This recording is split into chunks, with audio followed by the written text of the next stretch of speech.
Hi, it's John from Under the Table Hot Sauce. I'm here with my friend, the star of the show, Jimmy Farrow. Yeah, what's up, JB? Nah, nothing. It's been a hot summer, and for all your barbecue needs, you can go to underthetablehotsauce.com.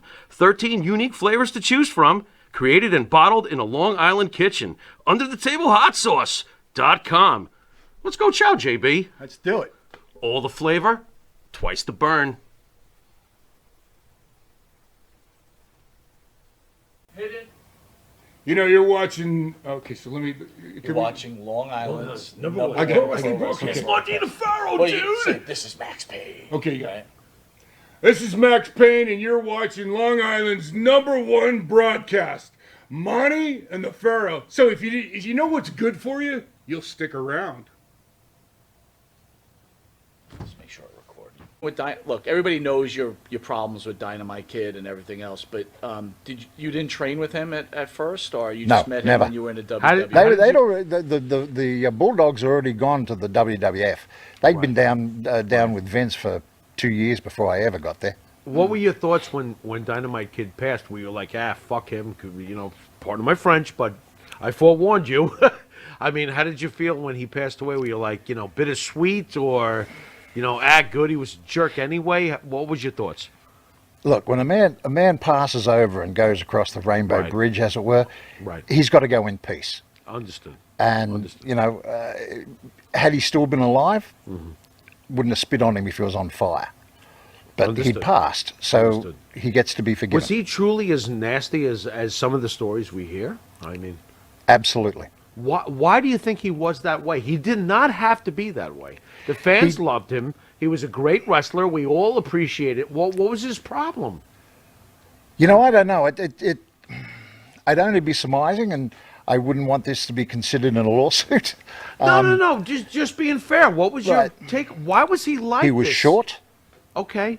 I mean, Napoleon complex? I mean, what are we talking? Napoleon complex Fair enough. completely, and also being an Englishman. Okay. Most of the time they're unhappy. And I don't Interesting. say that as a generalization. Okay. You get a bunch of fellas that are cockneys and they want to fight the world, and they just, nothing makes them happy. Right. And anything that somebody else gets or does drives them insane. And he had the ability, because he was a major league talent Sure. with Vince, Sure. that he could pull stunts off and would never get called on the carpet Was about Davey Boy Smith as bad as him, or was he? it. No, not even close. So not even close. Davey Boy Interesting. Smith tried to be, but he couldn't. Tried to be. Well, he tried to. When I say tried to be, but Davey Just didn't work. didn't Yeah. have the comedic timing. Let's put it that way. Okay. And he was a decent bloke, and as a matter of fact, to bear that out, he had a wonderful son who's a champion bloke. Right. Right. I was sadder obviously about Davey Boy Smith going than I was about Tom Billings. Okay. How about Dynamite's ring legendary status? Do you agree with that? I mean, as far as the wrestling itself. Look, he was a hell of a worker. Yeah. There's no question about that. I could be questioned as being barely average, but I made people laugh. I had people liking me, and that was the name of the Effective. game. Well, And, you- you bottom wanted line me is to take a effective. bump, I took the Right. bump. You were entertainment, right? Right. I mean, Yes. that's what wrestling is. It's entertainment. I right? tend to think for that the too, hardcore fan, you know? maybe Sure. a little different, and I Well, understand that. but, yes and no, but the thing is that I'm doing a different job. Right. My Right. job, And did it well. I was a face. My Right. job was to be a face, and my job was to believe in myself and who Outback Jack was, the same as Bob Buckland believed in himself as the world Absolutely. champion. Sure. And that might sound tinfoil nut mad, but it's not. Makes sense. It's something you've got to give back to your audience. Does Vince have it right with the balance? Like, Vince McMahon's interpretation of professional wrestling leans more towards the entertainment, but I believe that there's still plenty of good wrestling involved. Is Vince accurate in his how he presents the product to the public? I think Vince is very attuned in with what is socially acceptable at present, and is, I think you'll see things swing back to the way they were, like Nikolai Volkov was the world's most hated heel, him and the Iron Sheik. Right.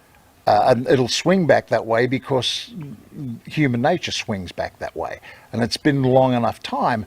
I mean, the fellas at work now, I mean, they're incredible athletes. Sure. And a lot of them have wrestling experience and were phenomenal collegiate wrestlers. You know, I couldn't knock the skin off a cussard when it come down to collegiate wrestling. I'd last about 7.5 seconds. Do you still watch wrestling today? Occasionally, yeah, I do. Okay. I do. What's you your know. take on the current state of the product? If you have one. Current state of the what? The current state of the product itself that they're presenting to the viewing audience. The current state of the fraud? Of the product. Oh, you the know? product. Okay. Of the wrestling How do you product. feel the about pro- the wrestling, Look- more so the wrestling in the ring itself? The fellas are all in there tough, and they're tough fellas. We were all tough fellas. Anybody that got into the WWF/E were tough guys. There's no way around it. It wasn't a place for babies. And these fellas are so capable of their fighting ability. I mean, Brock Lesnar going to the UFC or whatever it is. Right. You know, I mean, that's not for the faint of heart either. And although I unfortunately managed to see him on YouTube get beaten every time he goes in there, but that's probably for the He actually promotion had a thing. pretty good run. I mean, he was champion, Yep. you know, for a while. And yes, he took his loss on the way out the door, but in general, he actually helped legitimize pro wrestling, if you think about it. I think the thing, to go back to the serious nature of your question, people know what professional wrestling is. It tells a story. It's entertaining. Right. So to build its bona fides back, it has to be and seem to be even more tough. And now you've got fellas in there that are literally beating the crap out of one another, doing holds and making maneuvers that are dangerous. And you know, and it's the way it is, and that's what social media is a spectator. Social media is full of parasites. They just want to see what is going to happen next. I mean, you could see a young girl nowadays stand in the middle of a street and look at an oncoming bus and say, "Oh my God, I've got to film this." It's like, darling, get out of the fucking road. Very smart. And wouldn't be smart enough to do it. He's right. Yeah, but it will get more views if I just stand here and let the bus hit me. Well, it's, know? it's funny. It's really not funny how the He's world right. has turned. Social media. He's is, so right. Oh my God. Social media has really changed the world to the positive and to the negative. Jack, I want to bring it back a little bit. More so Your wonderful to wife's negative, here. but yes, yes. Tell me about your wife a little bit. Christina, Christina, she's from South Africa. South Africa. Very Yes. good. How do we get Australia and South Africa to meet in the middle? It happened one night. I was staying in a hotel. I came back 17 sheets to the wind, and I noticed her for the first time, and I noticed she had very blue eyes. Okay. And I said, "You've got very beautiful blue eyes." 17 sheets of the And I wind. walked away. And then I came back 25 minutes later, and I said, that's not the drink just talking. And I walked away again. Nice. Very nice. It's a good move. That's killer right there. That's Yeah, Philip. and she took me for coffee the next day. There we go. I didn't have the heart to tell her I don't There drink we coffee. go. Well, you realized in between the first statement that you had to smooth this one over, or? Oh no, it's up to her to smooth it over. Very good. I like him. He's got a good style. He's got a good style. That works for me. Wow. Do you want to take the next one over here? Because I think it's you. I but, got it. Relax. I'm trying to relax, but I've had too many. So. So, yeah, I know. I think that's going to be the last one for you. Show one. Last This drink is for the rough. Pharaoh. This is terrible. 4 shows to go. Outback. A little bit of tough question, right? Okay. You've had some physical conditions happen to you. Yes. Tell the people out there emotionally what kind of toll that might take on you, and how it felt when these things started happening to your body, and how do you stay strong?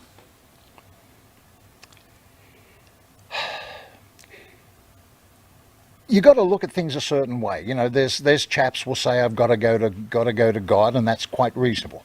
I've got to go and become friends with, I don't know, Zeus. I've got to go but the strength either comes from yourself or is supplied from within or it's not. And I'm not necessarily saying I'm some sort of superhuman or anything. I was very distraught when I started to lose my eyesight. Sure. And the only thing that helped me with that was I managed to be introduced to a thing called the Lighthouse. And the Lighthouse is a nationwide organization that helps people that are having vision loss and eventually become have full vision loss. It teaches them to adapt and gives them assistance in learning to read Braille, how to function, how to work in a kitchen. No, your own kitchen I'm talking about, you know, and how to do everyday things but you do it just with your eyes closed, even though if they are closed on a permanent basis. And the other thing they teach you to do, they teach you to get back into computing. And that's the thing that actually saved my ass, was being able to compute. I used to type at 70 words a minute from days gone by, and you know, you left that go away, and then it was like, hey, wait a minute. I can use this thing and be taught how to go back on the computer. And there's a company out of Clearwater, Florida called Freedom Scientific, and they have done all kinds of wonderful things for the blind community with a software package called JAWS. And JAWS is a package that takes over your computer and does every single key strike you want and reads it to you, tells it to you, gives you commands, helps you how to do commands. So you've got no fear of doing anything. Even photographs, you get an image in, it will describe the image for you.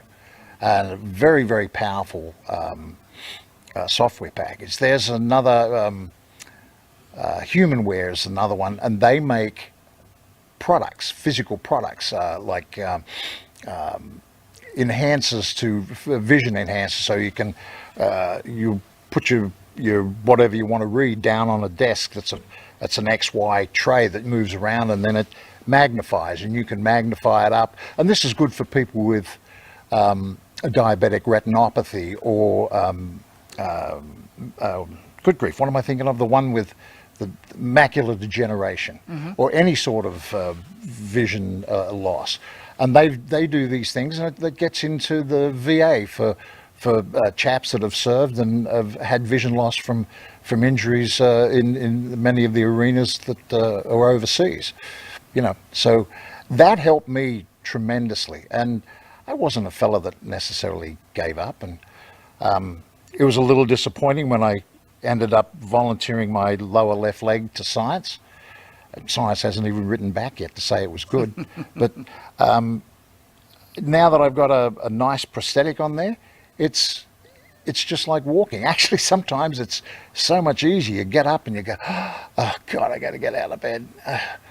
And you pull on your inner sleeve, you pull on your outer sleeve, pull on a pair of stockings, slip it up, and I'm up and standing in about a minute.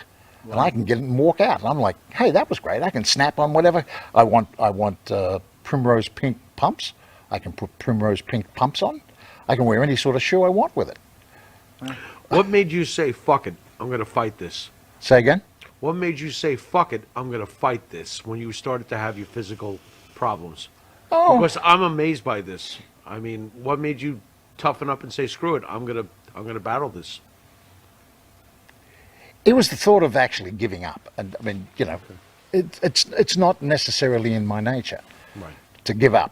You know, I don't. I mean, look, you may walk away from one battle. That doesn't mean you've given up a war or going to go into a different direction to fight a different war.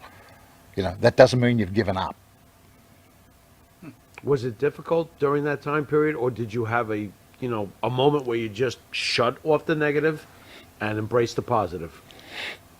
I never got to a point where, and I'm sure some people do, poor buggers, and where they hate the world. Yeah. Poor why bugger. Did this happen to me? Sitting right here. That's why I'm asking. Yeah, okay. No, I never really had that. You know, okay. My biggest gauge was when I ever had a drink. And if I had a drink and I started to get angry, that's when it was time to stop to having a drink. Yeah. because it was outside exterior forces that were making me angrier when I was responsible to do something for myself. Excellent. And whether doing that something for yourself was searching for an answer Right. from one of those other organizations or those companies that can produce for you and make life a little more tolerable, that's what I mean. Sure. Sure. Well, All I right. commend you for that, my friend. Yeah, I commend you, Pat. And Major brass balls. you know.